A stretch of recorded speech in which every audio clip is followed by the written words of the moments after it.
వాళ్ళని చూసినప్పుడు మనకు అనిపిస్తుంది మన వల్ల అవుతుందా, మనం చేయగలమా, మనం అందుకోగలమా, మనం నిలబడగలమా, మనం పూర్తి చేయగలమా, అసలు మన వల్ల అవుతుందా అని అనుకుంటాం. కానీ దేవుడు అంటాడు, ఎస్ నీ వల్ల కాదు, అందుకే నేను వాగ్దానాన్ని ఇచ్చాను. ఎందుకంటే ఇక చేసేది నువ్వు కాదు నేను. యోగ్యత లేని మనకి వాగ్దానాలను ఇచ్చి నిలబెట్టుకొని ఆ వాగ్దానాలను దేవుడు మన జీవితం ద్వారా నెరవేర్చడానికి ఇష్టపడే గొప్ప దేవుడు. నిజంగా దేవుడు గొప్పవాడు కనుక గొప్ప మాటలే మాట్లాడతాడు. ఆ గొప్ప కార్యాలు దేవుడు మన జీవితంలో చేస్తాడు, మనం కాదు. మనం అనుకుంటాం నా వల్ల అయితే కాదు పవనిట్రా, మన వల్ల అయితే కాదు.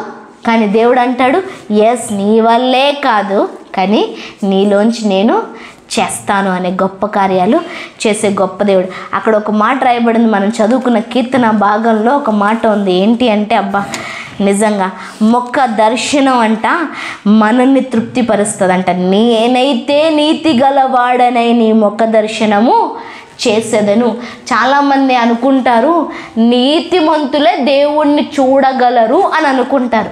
కానీ మన దగ్గర అంటే దేవుడు మనకిచ్చిన కృప ఏంటి తెలుసా? ఆయన చూస్తే మనం నీతిమంతులం అవుతాం, ఆయన నమ్మితే నీతిమంతులు అవుతాం. ఏదో మన క్రియను బట్టి, మన ఆలోచనను బట్టి, మన ప్రణాళికను బట్టి మనము అయ్యేది కాదు. దేవుడి ముఖాన్ని చూచినప్పుడు మనం నీతిమంతులుగా, విశ్వాస వీరులుగా మార్చబడతాం. దేవుణ్ణి నమ్మినప్పుడు నమ్ముతున్నామే ఆ ఒక్క పదం, ఆ ఒక్క క్రియ మనని గొప్పవారిగా చేస్తుంది. నేను మేల్కొనినప్పుడు నీ స్వరూప దర్శనముతో నా ఆశను తీర్చుకొందును. మేల్కొనినప్పుడు అంట. ఎప్పుడు మేల్కొంటాం అంటే ఏదో నిద్రపోయి తిరిగి లేచినప్పుడు కాదు, లేదంటే మధ్యరాత్రులు మనకు ఒక్కొక్కసారి మెలకువ వస్తుంది అప్పుడు కాదు. ప్రతి మూమెంట్ అంటే కొన్నిసార్లు వెంటనే దేవుడు ఉన్నాడని గుర్తొస్తుంది కదా, అది మేల్కొల్పు అన్నమాట. కొన్నిసార్లు బాధ కానీ ఎక్కడో కానీ ఒక చిన్న ఆశ ఉందే, అది మేల్కొల్పు. ఎప్పుడైనా అదేంటి బలం లేదు, అదేంటి బలహీనంగా ఉంది, నా వల్ల కాదు, నేను తట్టుకోలేను, నేను నిలబడలేను అన్నప్పుడు చిన్న స్వరం వినిపిస్తుంది, నీ వల్ల అవుతుంది, దేవుడున్నాడు కదా, నీ వల్ల అవుతుంది, దేవుడున్నాడు కదా. అదేంటి? మేలుకొల్పు స్వరం అంట. ఏంటది? మేలుకొల్పు స్వరం అంట. ఆ మేలుకొల్పు మనకేమిస్తుందంట?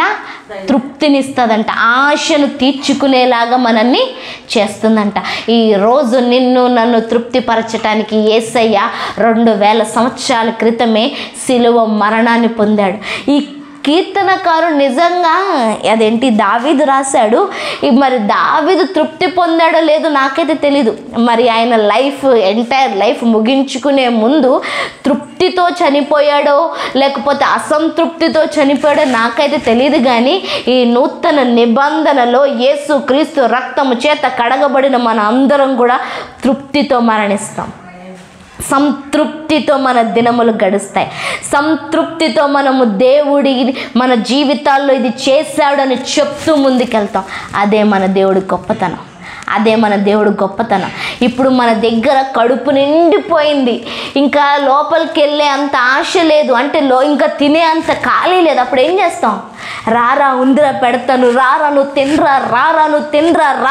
తినరా అని మనం పిలుస్తాం. రాబోతున్న దినాల్లో ప్రతి పరిస్థితిలో, ప్రతి విషయంలో దేవుడు మనల్ని సంతృప్తిపరచబోతున్నాడు. అది కాకుండా మనము పిలిచి ఎదుటి వారికి చాలా మందిని మనము తృప్తిపరచబోతున్నాం. అలా దేవుడు మనల్ని వాడుకోబోతున్నాడు, అలా దేవుడు మనల్ని నిలబెట్టబోతున్నాడు. మనం ఇంకా 2 రోజుల్లో 2025 సంవత్సరంలోనికి వెళ్ళబోతున్నాం. ఈ 2 రోజుల్లో సిద్ధపాటు కలిగి ఉండాలా. ఏం చేయాలా?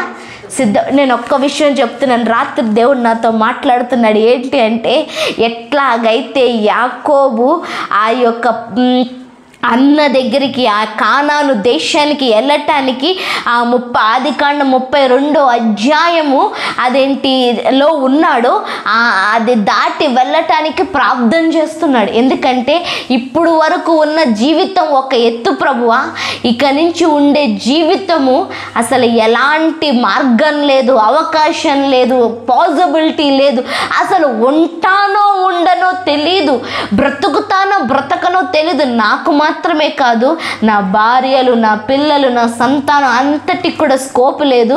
కానీ ఈరోజు నువ్వే నిరీక్షణ అంటూ, నువ్వు మాత్రమే ఏదో చెయ్యగలవంటూ, నువ్వు మాత్రమే బ్రతికించగలవంటూ, నువ్వు మాత్రమే నన్ను నిలబెట్టి నువ్వు చేసిన వాగ్దానాన్ని పూర్తి చేయగలవంటూ అందరినీ పంపించేసి మనోడు యాకోబు ఒక్కడే అక్కడ ఉండి విజ్ఞాపన చేస్తున్నాడంట, ప్రార్థన చేస్తున్నాడంట.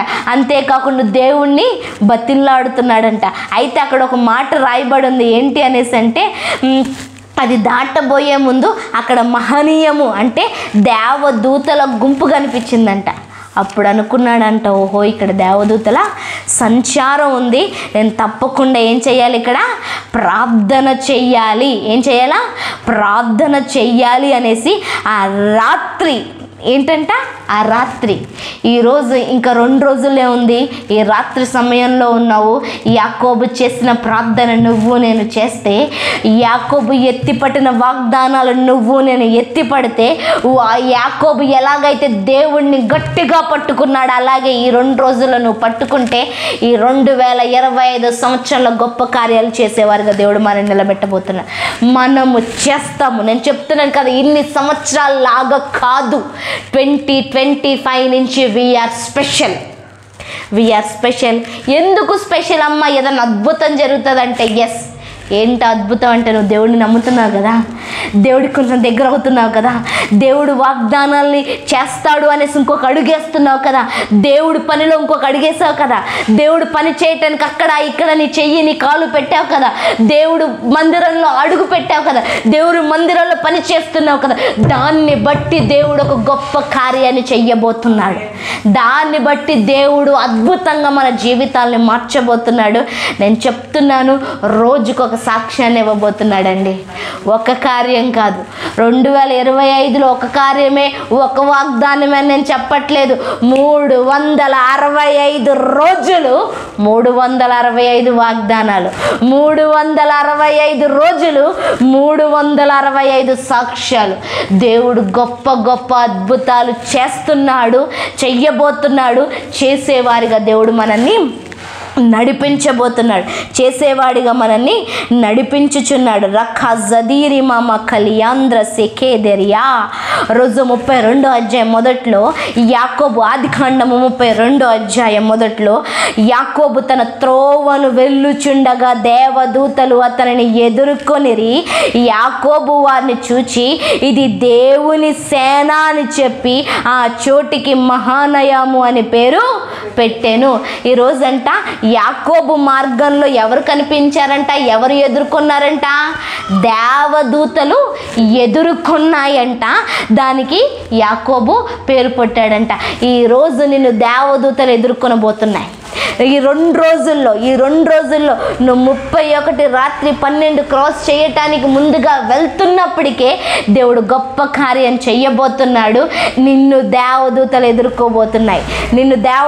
ఎదుర్కోబోతున్నాయి. కొన్ని దూతలు అంటే కొంతమంది మనుషులు, కొంతమంది వ్యక్తులు, కొన్ని పరిస్థితులు, లేకపోతే కొన్ని ఏదైతే కఠినమే, ఇది అవ్వదు, ఇది ఇంపాసిబుల్ అంటూ ఏదైతే ఉందో అవి నిన్ను ఎదుర్కోబోతున్నాయి. నిన్ను హింసించారే, లేకపోతే నిన్ను ప్రశ్నించారే, లేకపోతే నిన్ను హీనంగా చూసారే, నిన్ను అవమానపరిచారే, నిన్ను రిజెక్ట్ చేశారే, నిన్ను వదిలేశారే, నిన్ను విడిచిపెట్టారే, వారు నిన్ను ఎదుర్కోబోతున్నారు. నువ్వు పేరు పెట్టబోతున్నావు. ఆ దినానికి సాక్ష్యంగా పేరు పెట్టబోతున్నావు. సాక్ష్యంగా నువ్వు పేరు పెట్టబోతున్నావు. అక్కడ కింద రాయబడి ఉంది, 5వ వచనంలో ఉంటుంది. 5వ వచనంలో మొదటి నుంచి మనం వెళ్దాం. యాకోబు ఎదోము దేశమున అనగా సెయ్యూరు దేశమునున్న తన సహోదరుడైన యాషావునొద్దకు దూతలను తనకు ముందుగా పంపి, మీరు నా ప్రభువైన యాషావుతో ఇంతవరకు నేను లాబానునొద్ద నివసించి ఉంటిని, నాకు పశువులు గాడిదలు మందలు దాసి జనమును కలరు, నీ కటాక్షము నా యందు కలుగునట్లుగా నా ప్రభువు తెలియజేయనంపితినని నీ సేవకుడైన యాకోబు అని నేను చెప్పుడని వారికి ఆజ్ఞాపించాడు. అంటే ఏం చేశాడంటే యాకోబు కొంతమంది దూతలను, అంటే కొంతమంది వ్యక్తుల్ని యాషావు దగ్గరికి పంపించాడంట. ముందుగా అదే కొన్నిసార్లు మనం పెళ్లి సంబంధాలు మాట్లాడడానికి మధ్యవర్తిని పంపిస్తాం కదా, మీరు వెళ్ళి తెలుసుకోండి రండి, మీరు వెళ్ళి మాట్లాడరండి, మా గురించి చెప్పండి, మాకు ఇంత ఉంది, మా అమ్మాయికి ఇంత చదువుకుంది, ఇంత చేసింది, లేదంటే మా అబ్బాయికి ఇది ఉంది, ఎంత ఇస్తారా అంత ఇస్తారని మధ్యవర్తి. అట్లాగా ఇప్పుడు ఏం చేశాడంట యాకోబు యాషావునందుకు దూతల్ని పంపించాడంట. నేను ఇన్ని సంవత్సరాలు నా మామ అయిన లాబాన్ దగ్గర ఉన్నాను, నాకు ఇంతమంది దాసులు ఉన్నారు, ఇంతమంది సంపాదించుకున్నాను, నేను ఇంత ఉంది, దేవుడు వాగ్దానం చేశాడు మళ్ళీ తిరిగి వెళ్ళమని, ఈరోజు నేను నీ దగ్గరకు వస్తున్నాను, కటాక్షం చూపించవా ఏమని అడుగుతున్నాడు. కటాక్షం. ఎందుకు కటాక్షం చూపించమని అడిగాడు అంటే, అప్పుడు ఏం చేసి వచ్చాడు, అన్నని మోసం చేసి వచ్చాడు కదా, ఆ మోసం చేసిన దాన్ని బట్టి ఇప్పుడు ఏమంటున్నాడు, కటాక్షం చూపించమని అడుగుతున్నాడు. ఈ రోజు నుంచి నీకు మధ్యవర్తులు ఎవరు అవసరం లేదు, దేవుడే నీ మధ్యవర్తిగా నిలబడబోతున్నాడు, దేవుడే నీ పక్షాన మాట్లాడబోతున్నాడు, దేవుడే నీ పక్షాన నిలబడబోతున్నాడు, దేవుడే నీ పక్షాన విజయాన్ని ఇవ్వబోతున్నాడు. వాళ్ళ దగ్గర వీళ్ళ దగ్గర దయ చూపించండి, కటాక్షం చూపించండి అని ఎవరి దగ్గర మనం అడగాల్సిన అవసరం లేదు. డైరెక్ట్ గ్రేస్ను పొందుకోబోతున్నాం, డైరెక్ట్ మహిమను పొందుకోబోతున్నాం, డైరెక్ట్ దేవుడు సన్నిధి మనలోంచి ప్రవహింపబోతుంది. నీ పేరు చెప్తే చాలు, ఈజ్ గ్రాంటెడ్ అని దేవుడు రాయబోతున్నాడు. నీ పేరు చెప్తే చాలు, వాళ్ళే కదా వచ్చి తీసుకుని వెళ్ళిపోండి, వాళ్ళే కదా ఇచ్చేస్తాం, పలానోళ్ళే కదా వాళ్ళు మాకు తెలుసు, అయ్యో వాళ్ళ గురించి మేము విన్నాం, మాకు పరిచయం లేదు, అయినా కానీ వాళ్ళతో దేవుడు ఉన్నాడు.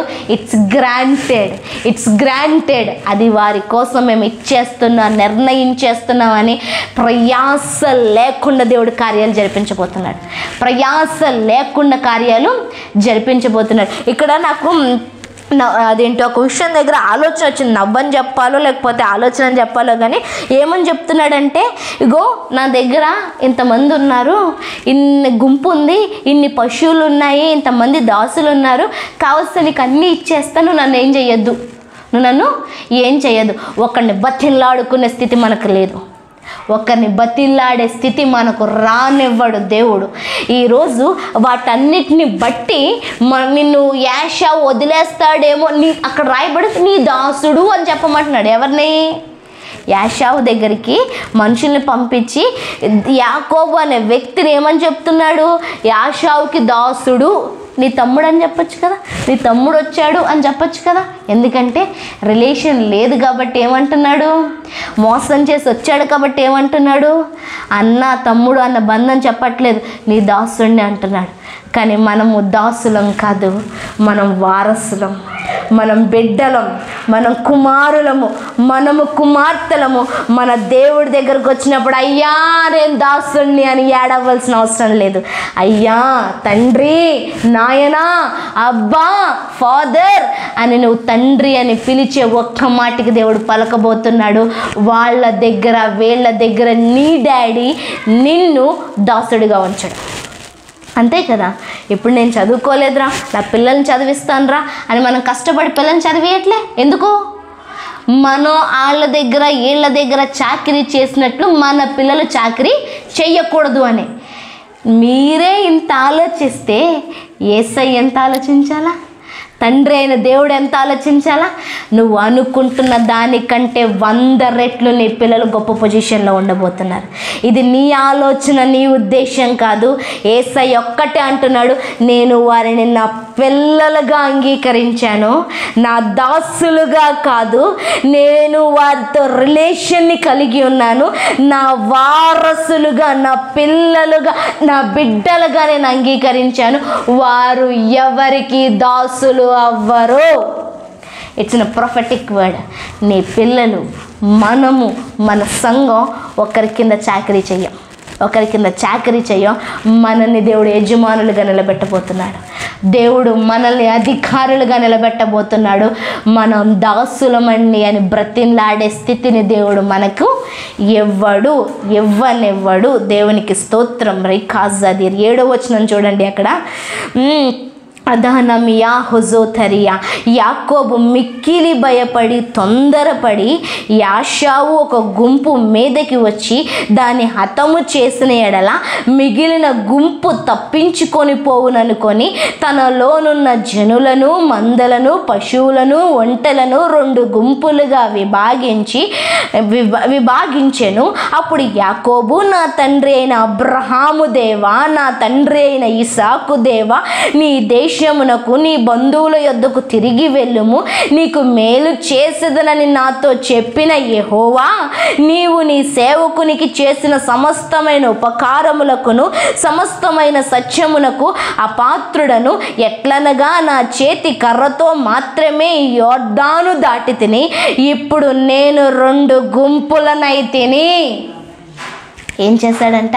యాకోబుకి 2 భార్యలు, అంతేకాకుండా వాళ్ళ మామ 2 దాసీలను ఇచ్చాడు. అంటే మొత్తం 4 భార్యలు.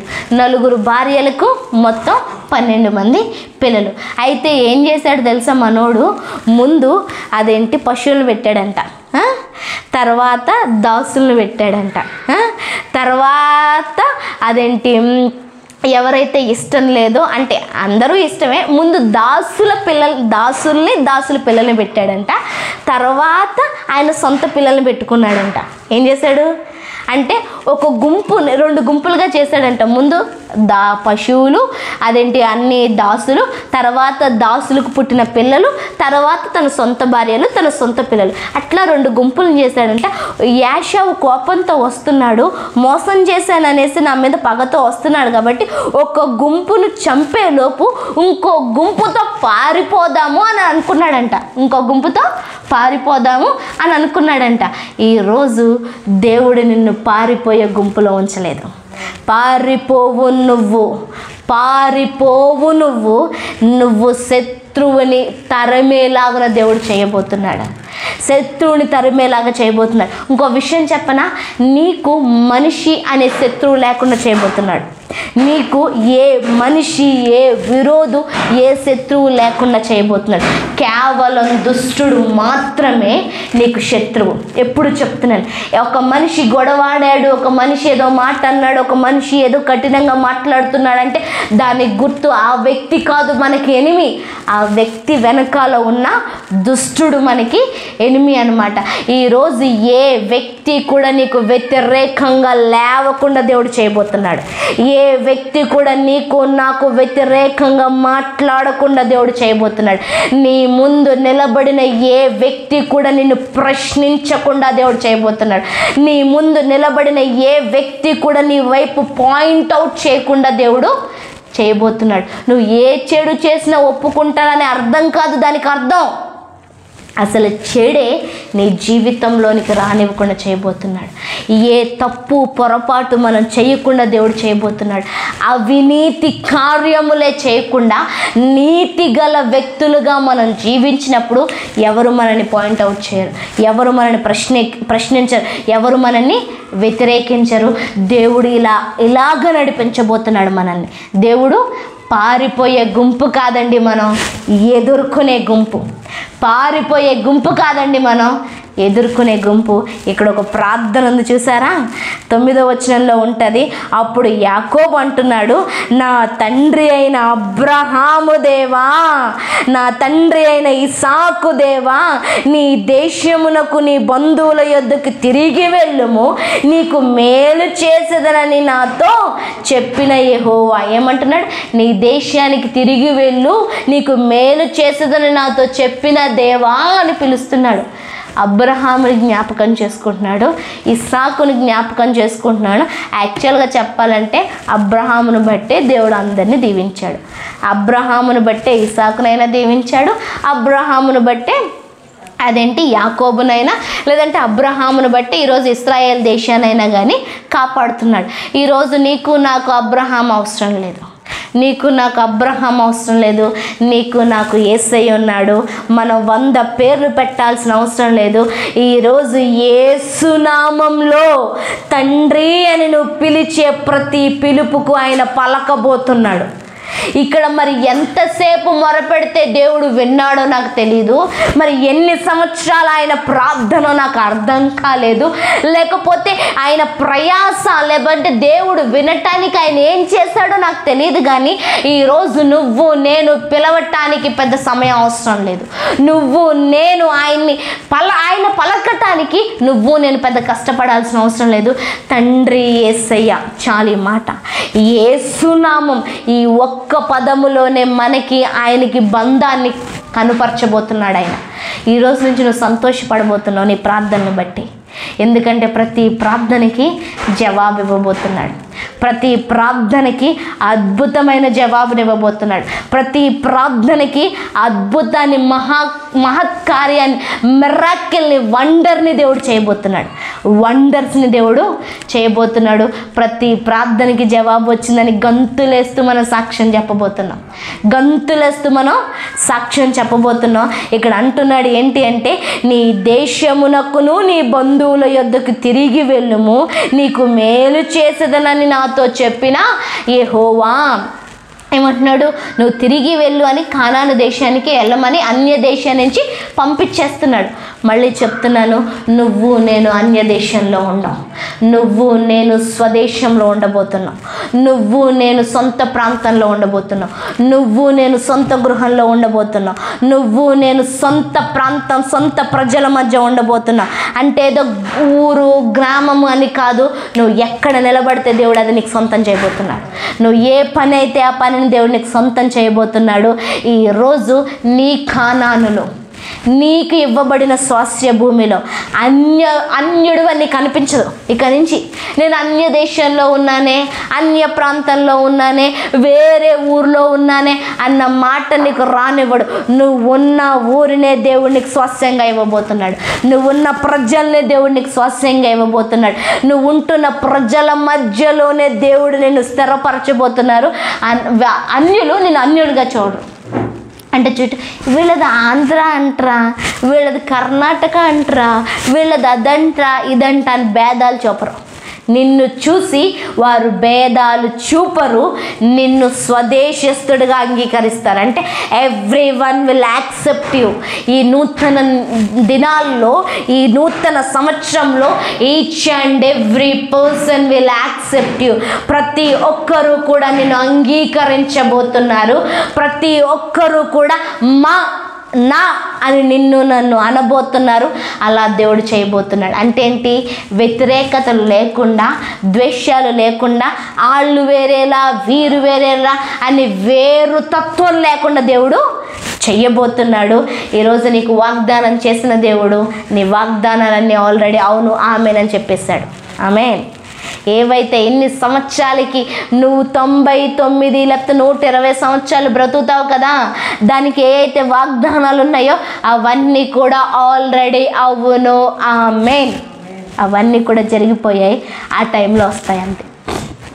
అవన్నీ కూడా జరిగిపోయాయి, ఆ టైంలో వస్తాయి. ఈరోజు దేవుడు అలాంటి ప్రయాణాన్ని దేవుడు మన గుండా చేయబోతున్నాడు. అలాంటి ప్రయాణాన్ని ఆయన మనతో ప్రయాణం చేయబోతున్నాడు. 10వ వచనంలో, నీవు నీ సేవకునికి చేసిన సమస్తమైన ఉపకారములను సమస్త సత్యమునకు అపాత్రుడను ఎట్లనగా నా చేతి కర్రతో మాత్రమే యోర్దానును దాటితిని, ఇప్పుడు నేను 2 గుంపులైతిని. మీకు అర్థమైందో లేదో ఏంటంట? నువ్వు ఎంతో కృపను చూపించావు, ఎంతో ఆశీర్వదించావు, దానికి నేను పాత్రుడను కాను. ఒక్క కర్రతో ఏంటంట? నిజంగా మనోడు పారిపోయి వచ్చాడు. ఎలా వచ్చాడు? పారిపోయి వెళ్ళాడు, భయపడుతూ వెళ్ళాడు, దిగులుతో వెళ్ళాడు, జడిసిపోయి వెళ్ళాడు. అది కూడా ఒక కనీసం మనం సాగనంపడానికి ఒక 4 అన్నా వెళ్తాం. ఆ బస్సు ఎక్కించడానికి కనీసం ఒక 2 వెళ్తారు. కానీ మనోడు జీవితంలో తిరిగి వస్తానో రానో తెలీదు. అంత భయంతో వణుకుతో వెళ్ళాడు. ఎవ్వరూ లేడు, ఒంటరి ప్రయాణం. కర్ర ఒకటే ఉందంట, చేతి కర్ర. అది కూడా ఏంటి? చేతి కర్ర. ఒక్క కర్రతో దీన్ని దాటాను, యోర్దాను నదిని దాటాను. ఇప్పుడు నేను ఎన్ని గుంపులు అయ్యానంటున్నాడు? 2 గుంపులు. ఎంతమంది అంట? 2 గుంపులు. 12 మంది కుమారులు, వాళ్ళ తల్లిలు, వాళ్ళ దాసులు, మళ్ళీ వాళ్ళకున్న పనివారు, అంతేకాకుండా వాళ్ళ గొర్రెలు, వారి ఎడ్లు, మేక మందలు, అవన్నీ లెక్కకు మించి. ఇంకా ఏం చెప్తున్నాడు? ఇన్ని అని చెప్పలేక గుంపులు అని చెప్తున్నాడు. ఏమని చెప్తున్నాడు? ఈ 2025 సంవత్సరంలో లెక్కలేనంత దేవుడు మనల్ని ఆశీర్వదించబోతున్నాడు. లెక్కలేనంత విధంగా దేవుడు మనల్ని గుంపులు గుంపులుగా చేయబోతున్నాడు. It's a word from the lord. మనం ఇప్పుడు ఇంతమందే ఉన్నాం ఇక్కడ లెక్క పెట్టుకుంటున్నాము, కానీ 2025 నుంచి దేవుడు మనల్ని గుంపులు గుంపులుగా చేయబోతున్నాడు, సమూహాలుగా చేయబోతున్నాడు. మన లెక్క చెప్పడానికి వీలు లేనంత విధంగా దేవుడు మనల్ని మల్టిప్లై చేయబోతున్నాడు. అన్ని విధాలుగా ఫిజికల్గా, సంఘపరంగా, ఫైనాన్షియల్గా, ఫ్యామిలీగా. చెప్తాం కదా అప్పుడు, అయ్యో మేము ఇద్దరమే వచ్చామండి, ఈరోజు మాకు పిల్లలు ఎంతమంది, ఈరోజు మాకు ఇది కలిగి ఉన్నాం అంటే ఇదంతా నార్మల్ టెస్ట్ మనీ, కానీ దేవుడు మెరాకిల్ టెస్ట్ మనీ ఇవ్వబోతున్నాడు. అద్భుతమైన సాక్ష్యాన్ని ఇవ్వబోతున్నాడు. అద్భుతమైన. ఎందుకు ఇవన్నీ అంటే, ఇవన్నీ కూడా నువ్వు ప్రజలకు దేవుణ్ణి చూపించటానికి. ఇవన్నీ ఎందుకు? ఇంత ఆశీర్వాదం. ఈరోజు నేను ఇల్లు కలిగి ఉన్నాను, నేను పొలం కలిగి ఉన్నాను, మేము గుంపులండి, మేము ఎంత పెద్ద సంఘం అండి, లేకపోతే నేను ఇది చేస్తున్నానండి, అది చేస్తున్నా, నా జీతం అండి ఇంతండి, నేను గొప్ప స్థితిలో ఉన్నానండి, నేనే డైరెక్టర్నండి, లేదంటే నేనే అధినేతనండి. ఇవన్నీ ఎందుకు అంటే నీలోంచి దేవుడు మాట్లాడడానికి, నీలోంచి దేవుడు తన్ను తాను చూపించుకోవడానికి, నీలోంచి అనేక మందిని సమాధానపరచటానికి, నీలోంచి అనేక మందిని ధైర్యపరచటానికి, ఈరోజు యాకోబు వాక్యాన్ని చూసుకొని మనం ధైర్యపడుతున్నామే. యాకోబు జీవితంలో చేసిన ఆ గుంపును బట్టి, యాకోబు జీవితంలో దేవుడు విన్న ప్రార్థన బట్టి ఈరోజు మనం వాక్యాన్ని చెప్పుకుంటున్నామే.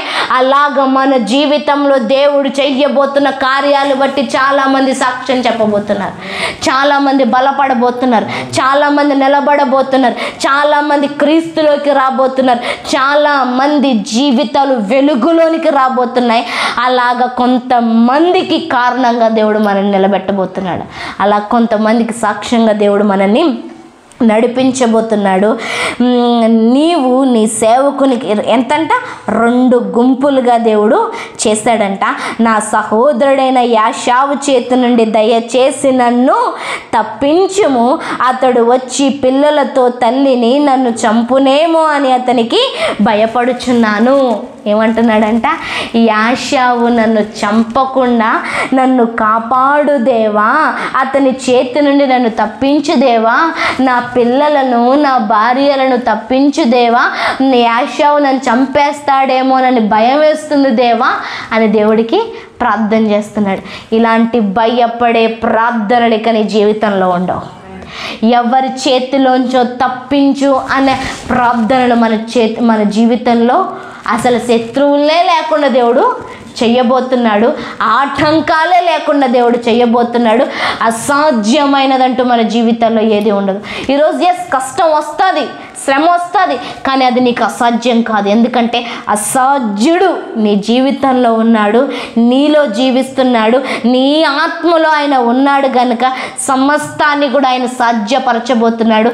అందుకని ఏ సమస్య అయినా కానీ నేను ఉండలేనేమో, నేను చెయ్యలేనేమో, నా వల్ల కాదేమో అని అనొద్దు. ఈరోజు నుంచి ఏమనొద్దు? ఐ కాంట్ అన్న మాట మన జీవితంలోంచి రాకూడదు. నా వల్ల కాదు, మేము చెయ్యలేము అన్న మాట ఈ రోజు నుంచి దేవుడు రానివ్వకుండా చేయబోతున్నాడు. ఇలాంటి భయపడే ప్రార్థనలు మనం చెయ్యం. అధికారంతో మన ప్రార్థన, అయ్యా సమస్య వచ్చింది ఇక నువ్వు చేయబోతున్నావని నేను నమ్ముతున్నాను, అయ్యా ఇది వచ్చింది నువ్వు చేయబోతున్నావని నమ్ముతున్నాను, ఇలా ఉంది నువ్వు చేయబోతున్నావని నమ్ముతున్నావు అని మనము దేవుణ్ణి నమ్మే ధైర్యపు మాటలను, సంభాషణ మాటలను, ప్రేమపూర్వకమైన మాటలను, అధికారయుక్తమైన ప్రార్థనలు మనం చెయ్యబోతున్నాం. దేవుడు అలా మనల్ని నడిపించబోతున్నాడు. ఈరోజు మళ్ళీ చెప్తున్నాడు, భయపడద్దు. మళ్ళీ ఏం చెప్తున్నాడు దేవుడు? భయపడొద్దు. 2025 ఎలా ఉంటుందో అని, లేకపోతే రానున్న దినాలు ఎలా ఉంటాయని మనం భయపడాల్సిన అవసరమే లేదు. దేవుడు భయపడాల్సిన అవసరం లేకుండా మనల్ని నడిపించబోతున్నాడు. నీ పిల్లలకి ఏం కాదు, నీ భార్యకి ఏం కాదు, నీ కుటుంబానికి ఏం కాదు, నీ భర్తకి ఏం కాదు, మీ జీవితాల్లో మీకు సంబంధించిన వ్యక్తులకి ఏమి కాదు. ఇక్కడ అదే అడుగుతున్నాడు, నా పిల్లలను వాళ్ళ తల్లిని చంపుతాడేమో అని భయపడుచున్నాను అనేసి దేవుడిని అడుగుతున్నాడు. ఈరోజు మీకు సంబంధించిన, మనకు సంబంధించిన వారికి ఏమి కాదు, నీకు నాకు కూడా ఏమీ కాదు. నేను నీకు తోడై నిశ్చయముగా మేలు చేయుచు విస్తారమగుట వలన లిఖింపలేని సముద్రపు ఇసుక వలె నీ సంతానమును విస్తరింపజేయుదునని సెలవిచ్చితివే అనేను. ఈరోజు దేవుడు మనకి తోడయ్యున్నాడు, నిశ్చయముగా తోడయ్యున్నాడంట. ఎట్లాగా? కన్ఫామ్గా, నిశ్చయముగా. ఎమ్మెల్యే గారు మాట ఇచ్చారా, చేసేస్తారైనా అంటాం కదా. ఈరోజు నీకు మాట ఇచ్చింది ఎమ్మెల్యే, ఎంపీ, సీఎం గారు కాదు, సృష్టిని సృష్టించిన వాడు, శాసించిన వాడు, ఏదైనా చెయ్యగలిగిన సమర్థవంతుడు అంటున్నాడు, నేను నీకు తోడై ఉన్నాను, నేను నీకు తోడై, నిశ్చయముగా నేను నీకు తోడయ్యాను. అంటే దానికి అర్థం ఏంటంటే ఇంకేం జరిగినా కానీ దేవుడు వెనక్కి వెళ్ళడు, ఏం జరిగినా కానీ వెనక్కి వెళ్ళడు. కొన్ని కఠినమైన పరిస్థితులను బట్టి కొంతమంది తప్పించుకొని వెళ్ళిపోతారు. కొంతమంది ఇంకా మనం ఉంటే మనకే డేంజర్ రా బాబు, మనం ఉంటే మన మీద మాట పడిపోతుందిరా, మనం ఉంటే మనకే చెడ్డ పేరు వస్తుందిరా, మనం ఉంటే మనం పెట్టుకోవాల్సి వస్తుందేమోరా, లేదంటే మనం వాళ్ళకి ఏదో అందించాల్సి వస్తుందిరా అని కొంతమంది మధ్యలో చెయ్యి దులుపుకొని వెళ్ళిపోతారు. కానీ ఈరోజు నీకు నాకు వాగ్దానం చేస్తున్నవాడు మధ్యలో మనని విడిచిపెట్టేవాడు కాదండి, మధ్యలో విడిచిపెట్టనంటూ దేవుడు వాగ్దానం చేస్తున్నాడు. ఈరోజు నీకు ముందుగా ఉన్న నీ దేవుడిని చూసి శత్రువు భయపడుతున్నాడు, నీకు ముందుగా ఉన్న నీ దేవుడిని చూసి శత్రువు భయపడుతున్నాడు, నీకు ముందుగా ఉన్న నీ దేవుడిని చూసి రోగం భయపడుతుంది, నీకు ముందుగా ఉన్న నీ దేవుడిని చూసి ప్రతి పరిస్థితి కూడా భయపడి నీకు నాకు విజయాన్ని ముందుగానే డిక్లేర్ చేసేస్తున్నాను, విజయాన్ని ముందుగానే డిక్లేర్ చేసేస్తున్నాను. ఈరోజు దేవుడు అంటున్నాడు, నిన్ను నన్ను విస్తరింపజేస్తున్నాడు, నిన్ను నన్ను విస్తరింపజేస్తున్నాడు. వాగ్దానం చేశాడు, విస్తరింపజేశాడు. లెక్కింపలేని సముద్రపు ఇసుక వలె నీ సంతానమును విస్తరింపజేయుదునని సెలవిచ్చితివే. అంటే అంటే అంటే ఏంటి? నా అన్న చంపడానికి వస్తున్నాడు, రేపు నేను ఉంటానో లేదో తెలీదు, నా భార్య పిల్లలు ఉంటారో లేదో తెలీదు, మరి నువ్వు వాగ్దానం చేసావు కదా, దాని పరిస్థితి ఏంటి అని అడుగుతున్నాడు. ప్రార్థనలు ఏమని అడుగుతున్నాడు? నువ్వు మమ్మల్ని సముద్రపు ఇసుక రేణువుల వల్ల విస్తరింపజేస్తానంటున్నావు కదా, రేపు నేనే ఉంటానో లేనో నాకు తెలీదు, మరి ఎట్లాగా ఈ వాగ్దానం, అంటే నీ వాగ్దానాలు అనే అబద్ధాలా, నువ్వు నిలబడతావా, మా అన్నను మారుస్తావా అని ప్రశ్నిస్తున్నాడు. ప్రశ్నలు అనమాట. ఈరోజు నీకు నాకు అలాంటి ప్రశ్నలు అవసరం లేదు, నీకు నాకు అలాంటి ప్రశ్నలు అవసరం లేదు. నిన్ను నన్ను దేవుడు నిశ్చయముగా విస్తరింపజేస్తున్నాడు. మనము ప్రారంభించినది ఏది మధ్యలో ఆగిపోదు. దేవుడు మనల్ని కొనసాగింపజేయబోతున్నాడు. దేవుడు లెక్కకు మించిన దానికంటే ఇసుక వలె, ఇప్పుడు చేతిలో ఒక గుప్పెడి ఇసుకనైనా మనం లెక్కించలేమండి. నేను ఏదో రాసి అని చెప్పట్లేదు, గుప్పెడి ఇసుకను కూడా లెక్కించే. ఈ రోజు నుంచి ప్రజలు మనల్ని చూసి ఆశ్చర్యపడబోతున్నారు, ప్రజలు మనల్ని చూసి ఆనందించబోతున్నారు, ప్రజలు, బంధువులు, చుట్టూ ఉన్న వాళ్ళు మనల్ని చూసి దేవుణ్ణి మహిమపరచబోతున్నారు, మన చుట్టూ ఉన్న ప్రజలు మనల్ని చూసి అసూయపడబోతున్నారు కూడా. ఏం చేయబోతున్నారు? అసూయ. అంటే ప్రజలు అసూయపడే విధంగా దేవుడు మనల్ని విస్తరింపజేయబోతున్నాడు. దేవుడు లెక్కకు మించిన విధంగా. అదేంట్రా, కొంతకాలమే అయ్యింది కదరా, మీ చర్చ్ స్టార్ట్ చేసి కొంతకాలమే అయ్యింది కదరా, ఏంట్రా ఈ విస్తరణ, ఏంట్రా ఈ గుంపు, ఏంట్రా ఈ లెక్కకు మించిన సంతానం అని దేవుడు మనతో అలా సాక్ష్యాలు చేయబోతున్నాడు. ప్రజలందరూ మనల్ని గురించి సాక్ష్యాలు చెప్పబోతున్నాడు. ఈరోజు ఆ యోర్దాను నది ముందు ప్రార్థన చేస్తున్నాడు. ఆ దేవదూతల్ని ఎదుర్కొని చూసి అది దేవుడు ఉన్నాడని ప్రార్థన చేస్తున్నాడు. ఈరోజు మనము కూడా ప్రార్థించే సమయం. ఈరోజు మనం కూడా ప్రార్థించే సమయం అక్కడ దేవుడితో పెనుగులాడి నువ్వు దీవిస్తేనే తప్ప ఇక్కడి నుంచి లెగను, నువ్వు దీవిస్తేనే తప్ప ఇక్కడి నుంచి లెగను అని చెప్తున్నాడు. నీ పేరేంటి అంటే అప్పుడు అంటున్నాడు. యాక్చువల్గా ఆ మాట ఇంకొకరు అడిగారు, వాళ్ళ తండ్రి అడిగాడు, ఏమని, నీ పేరేంటంటే అప్పుడు ఏమని చెప్పాడు, ఈ ఆశావు అని చెప్పాడు తండ్రికి. అందుకే కదా తండ్రి అన్న దీవెనలన్నీ వచ్చేసి, అందుకే అన్న కోపం. ఇప్పుడైనా నిజం చెప్తాడా లేదా అని దేవుడు అడిగాడు. అప్పుడు అంటున్నాడు, అవునయ్యా నేను యాకోబునే.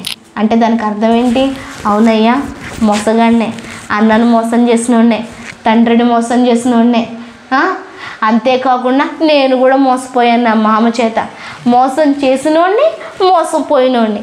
అంతే కదా మన జీవితంలో ఇప్పుడు ఏ విత్తనం విత్తితే ఆ చెట్టే వస్తుంది, ఆ పండే మనం కోసుకుంటాం. మనోడు మోసం చేశాడు, అందుకే అక్కడ మామ చేతిలో మోసపోయాడు.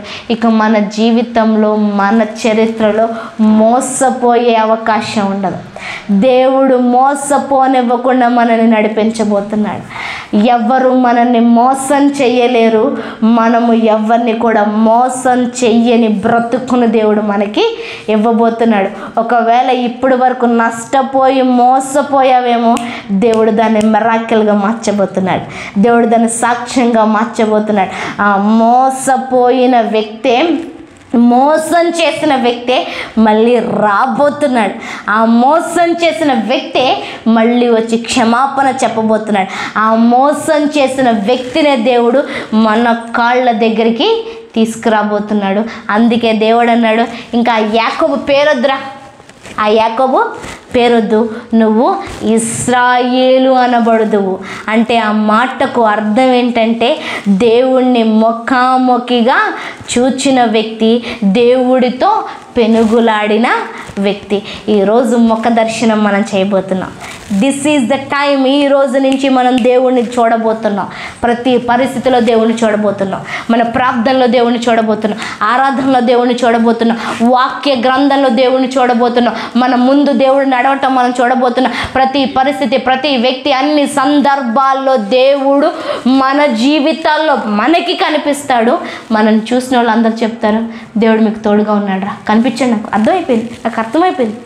ఈరోజు మనుషులు అలా సాక్ష్యం చెప్పబోతున్నారు, బంధువులు అలా సాక్ష్యం ఇంకో విషయం చెప్పిన, శత్రువులు సాక్ష్యం చెప్పబోతున్నారు. మనల్ని ద్వేషించే వాళ్ళు ఉన్నారే, మనల్ని రిజెక్ట్ చేసిన వాళ్ళు ఉన్నారే, మనల్ని పక్కన పెట్టిన వాళ్ళు ఉన్నారే, వాళ్ళు దేవుడు మనతో ఉన్నాడు అని దేవుడు వాళ్ళకి తను కనుపరుచుకోబోతున్నాడు. అంటే వ్యతిరేకించిన వాళ్ళకి దేవుడు కనిపించబోతున్నాడు మన జీవితాల ద్వారా.